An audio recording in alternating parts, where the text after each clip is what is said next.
Welcome back. If you're just joining us, I have here with me the presidential candidate of the African Action Congress, Sowore. We're talking about his plans for Nigerians. I was going through some of the things, a few of your interviews in the past, and you had, and of course, your plans. Yes. And there's a lot of promises that you've made. And a few of them caught my attention. You said something about the minimum wage, yes, increasing it to 100,000 naira, investing $3.6 billion in infrastructure. You want to do a mortgage plan up to 2 million naira for Nigerians. Workers. And where is this money coming from, first of all? $3.6 billion. Yes.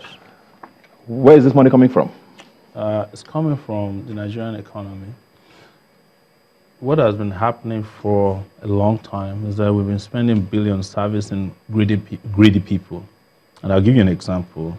The banking sector in 4 years gave 5.3 trillion naira, about 5.3 to 5.7 trillion naira to businessmen, only 150 of them, maybe about 350 of them. They ended up as bad loans, and then they created AMCON to clean up the mess. Imagine if that had been, invested in the housing sector, infrastructure. We are not talking about the $5 billion we lose to corruption every year, right? But in case that is a problem, that's difficult to understand. Think about what we could do with our taxes. We have the lowest tax rates in West Africa, even on the African continent. We're doing at 7%. So how are you going to change that? You change that by being the leader of the country, by implementing, collection of taxes is not, we're not increasing taxes. We're just saying that if you're an employer and you deduct taxes of your workers, you must remit it to the federal government, and that would take us directly to 8 to 9 trillion naira. Let me explain how that happens. You see with the Buhari regime, they said they collected 5 trillion naira in taxes. What is the budget of Nigeria? 8.8 trillion. So if you did just a little bit more work, you can cover the entire budget with just taxes alone. You're not talking about oil earnings, because for me that's lazy economy. It's just there for you to collect. But the same people said they recovered money from EFCC. JAM is returning, profit for the first time. You have customs. All of these people combined together, if they are putting in their revenue, as they should, we have more than enough. We talk about minimum wage. What is the minimum wage of Nigeria compared to our GDP? Our GDP is about $500 billion, dollars, and the minimum wage is about 1.5 billion. It's not even up to a percentage of. And when you increase worker salaries, or you pay what I call living wage, the investment goes into the country. People invest in, the local economy, they buy things. If you have a shoemaker who's buying shoe from, or you're buying shoe from, now you go order for 2. Then he hires more people. Many people have always said that, these promises are always easier to make before you get in. I'm going somewhere. Yeah. And I like to ask a question a lot to people who are running for office, because people have always said that one of our biggest issues with all of this is our civil service. And you can't change that the day you get into office by just increasing salaries and expecting things to flow. No. How do you fix the civil service in concordance with this? This is interesting. We have a civil service that's bloated, but it's not bloated because there are civil servants. It's bloated by corruption. The police, found over 80,000 fake police officers. I think about 2 years ago. That was publicly reported. So if you use technology to weed out all the fake ghost workers from the system, you have a civil service that is real, organic. And what we're saying is that if you pay them their minimum wage, that is a living wage, they start working the way they should work. The ones that are older and not productive, you can buy them out of the civil service. What I mean buyout is that if you work for 25 years, I can give you a buyout opportunity to say, instead of doing another 5 years, we pay you off, you leave, you enjoy your retirement, and we hire new people, we train them, we professionalize them, and they become people who are familiar with modern civil service rules. I'm not saying that civil service is the only way you can hire people, but people often forget that most of even the private sector work that we need to be done in terms of regulation, in terms of what support even the private sector, comes from the civil service. What about the states? How do the states play into this? Because, if you're going to increase the minimum wage, the states have to be paying something as well. Of course. A lot of the state governments can't even pay what we have now. How do you fix that? Where do you think the states get the money to pay security votes? Is it not the same states that can't pay civil service? So let me tell you, you have Kebbi State. Kebbi State made almost 100 billion naira from growing rice. They're selling rice even through Lagos. If you go to the federal government every month to collect the handout that they collect, about 4 billion naira per month. If you're growing rice, if you're creative, you make 100 billion. Which one would you rather do? Is to make the states productive, and make them competitive. Because even laws in this country that are supposed to be implemented by the federal, they are state laws. But people often forget that the states can grow and can participate in the growth of the economy. But when you start voting the same kind of characters into state as we have in the federal government now, what do you expect? You just have rent seekers collecting minimum, they're collecting their own, what they call security votes. There's never been a time in this country that states, you found a state governor who didn't pay his security votes. But they don't pay they don't pay salaries because they don't want to pay salaries, not because there's no money. So many of the states have drawn from Paris Club, they've drawn from a lot of refunds, slush funds that Buhari gave to them. They still didn't pay salaries, not because the money wasn't there, but because they are interested in stealing the money that's meant for workers. And it's up to the workers to hold them to account. Yeah, I'm sorry to cut you in there. Yeah. How do you plan to work with these governors? And because I don't know how many AAC members are running for governorship across the country. I don't know how many of them you expect to win these positions. How do you expect to work with these parties that are most likely not going to be from your party if you win?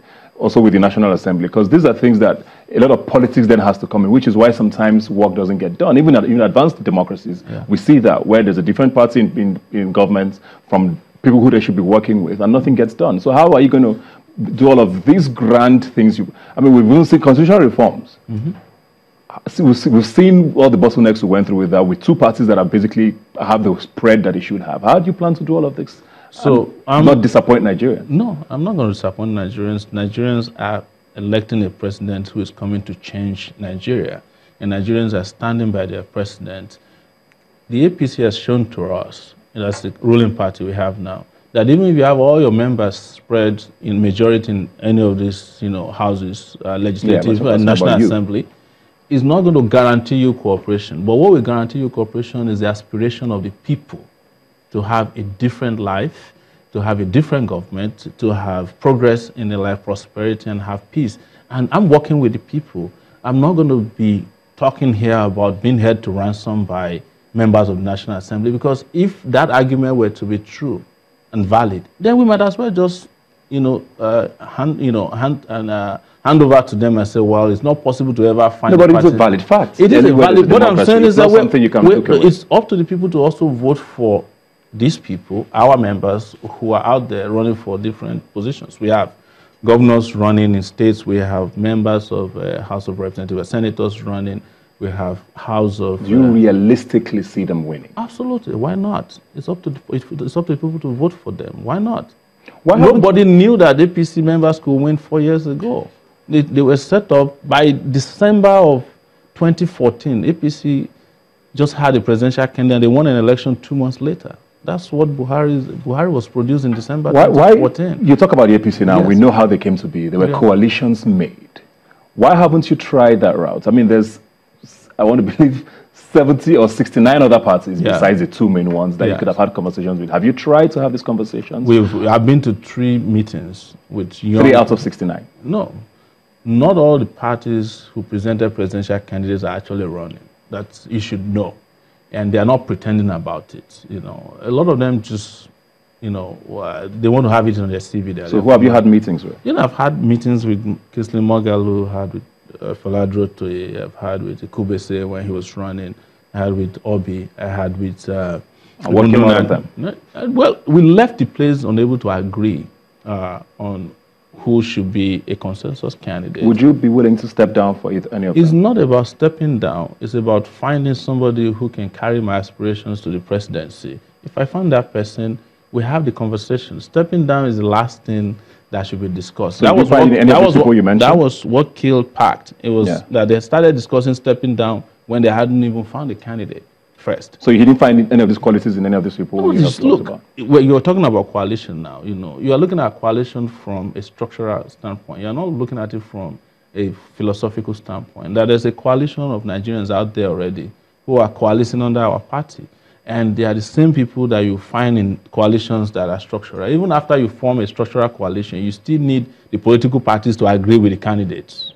You still need members of, each of the candidates that are surrendering their mandate or whatever you want to still agree with them. But when you already have a coalition of people who are desirous of change, who are revolutionarily minded, you are only having partnerships at that point. And that's what our party is about. When we started, I was looking for a political party that could allow me run as a president on their platform. It was difficult to find because they all had their own agenda, which is different from what I wanted.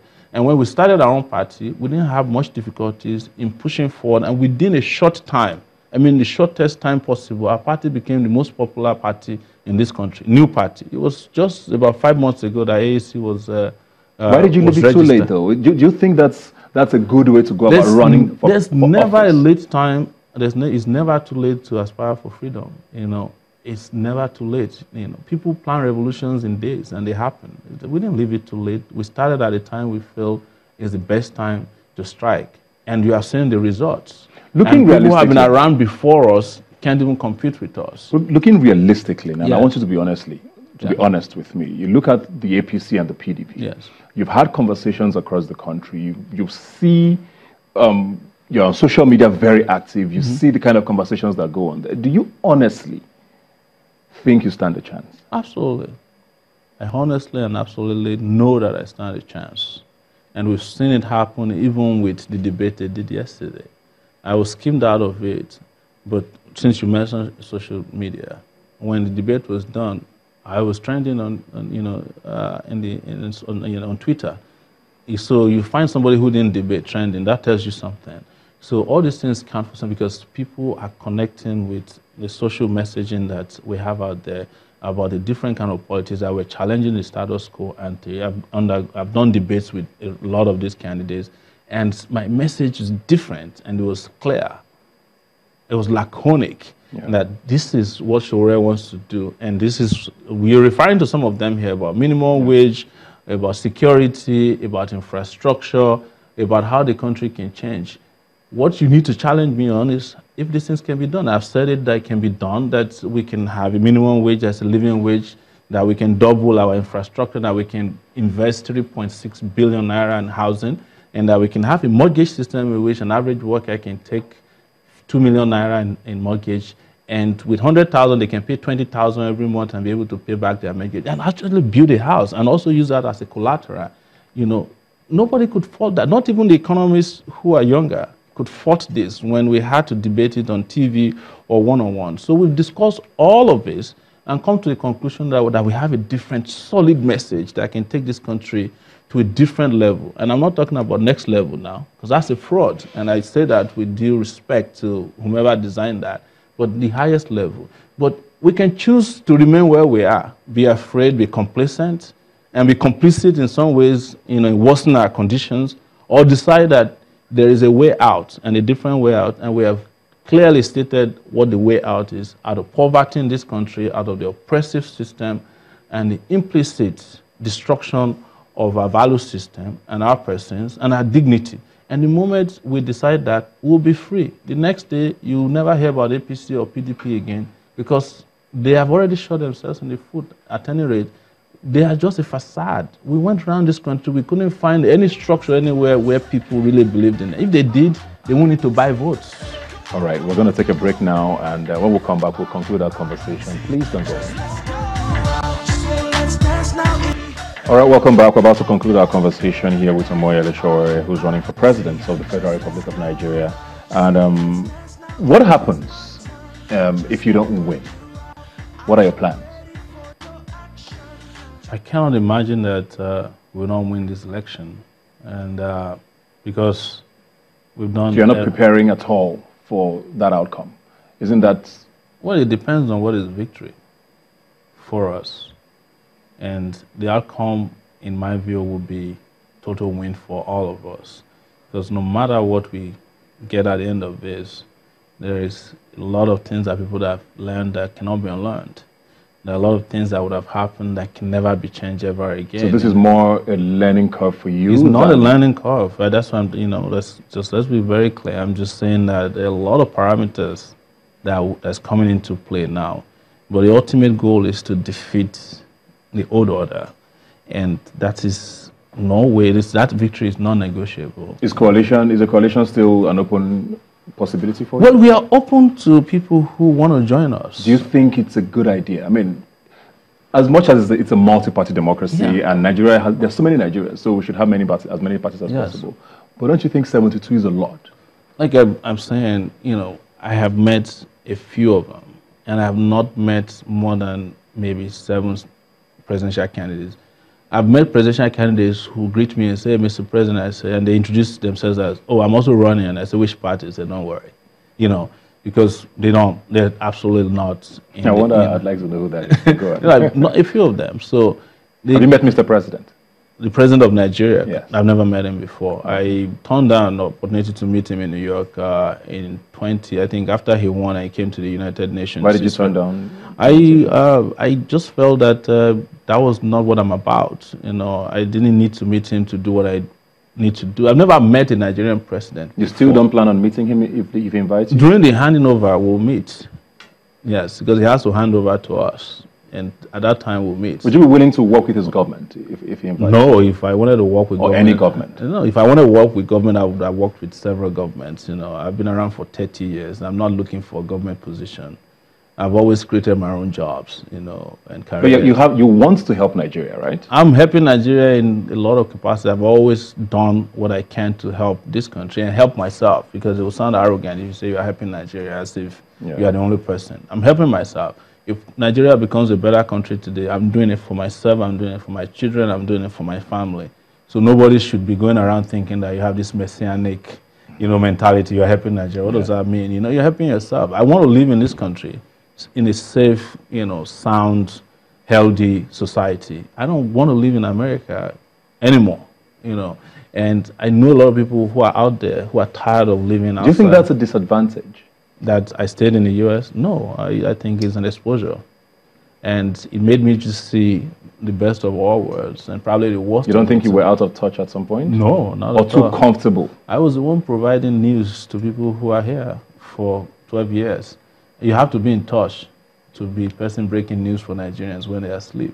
On a final note now, before we go, what has been the biggest surprise for you since you started running for president? Is to understand 3 basic things. One, that Nigeria is not complex, contrary to what they tell you. It's not complex. Not complex. Second is that Nigeria is not big, but it's just not integrated. I travel around Nigeria. Most of them we drove by road. The roads are bad, but it's a small place. Nigeria is almost the size of Alaska, and there are 50 states in the U.S. The last thing is that you actually don't need money to win elections in Nigeria if you reach out to people, and that Nigerians are actually not stupid. A lot of people think that, outside of Lagos and Abuja, nobody knows about politics. It's a lie. The people in the hinterland, they understand politics probably better than most people that are on Twitter, but they just haven't had a chance to relate with people who understand their aspirations. And we always talk over people instead of talking with them and talking to them. That's what politicians are wired to do. So, and I find it very interesting that even though they said, there is like division, that we hate ourselves, nobody ever asked me about my religion in Jalingo or Yola or Sokoto. They do their thing, you do that, but we have been divided because it's the only way to conquer us, and they've done a good job at that. So it's amazing because this is the first time that I've traveled to that many places in Nigeria since I was born. So it's been an eye-opener. Seriously. Well, good luck with everything, and thanks a lot for being here today. We'll be following your campaign and your run for office all the way through. Thanks a lot for being here today. Thank you for bringing me on your show. See you when I become president. All right, we'll take a break now and be right back. Please don't